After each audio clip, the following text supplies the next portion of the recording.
KT, do you think that the U.S. actually tries to charge this 20%? And just what do you make of it?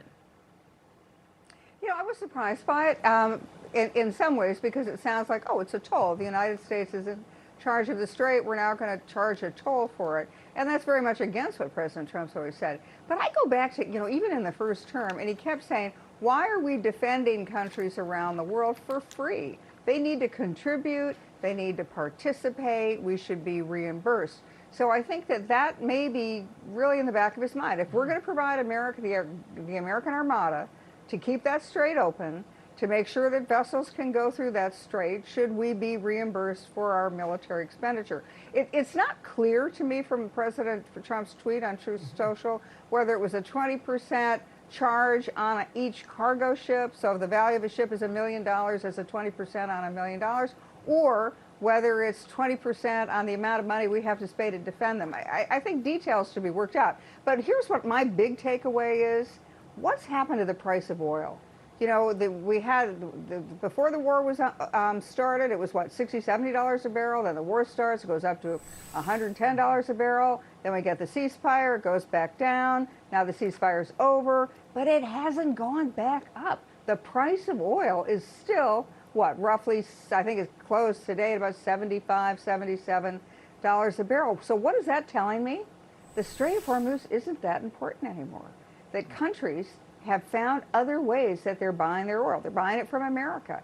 They're sending oil not in tankers but in pipelines. So the long-term prospect for Iran to blackmail the world, as it has for 50 or 60 years over the Strait of Hormuz, that ability to blackmail the world, that's going down by the minute. And 10 years from now, oil's not going to move through there.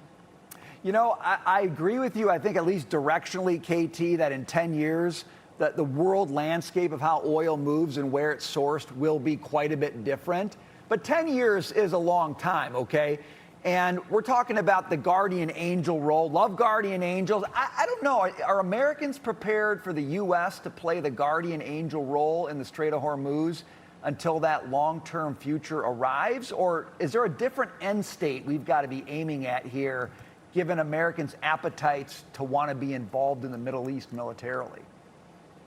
Well, there's no appetite to be involved in the Middle East. That's why I'm very much looking forward to what President Trump has to say in 3 days' time and his explanation of it. But the reality is, the objective reality, regardless of what Iran says, regardless of what some in the media say, regardless of what some European leaders say, we control the strait. You know, we have destroyed Iran's military. Maybe there's 15% of it left to get. Okay, we'll get that next. We'll get that in the next couple of days. Maybe Iran has tried to reopen or restart some of its nuclear facilities. Fine, we'll bomb those. Maybe there's a fourth nuclear site that we haven't bombed yet. Pickaxe, okay, we'll bomb that. We control the skies, we control the seas, we control all of the military capabilities around Iran. So it's really just a matter of time before Iran understands the objective reality, especially now that we've reimposed the blockade.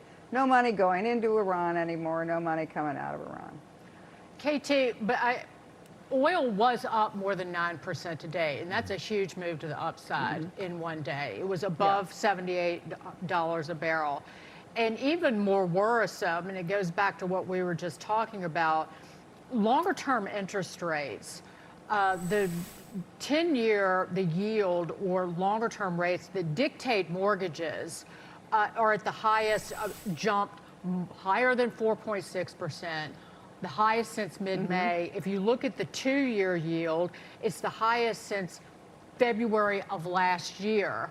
This is all related to what's going on in Iran, and a lot of this is what seemed to be oil inventories and higher long-term interest rates and higher inflation.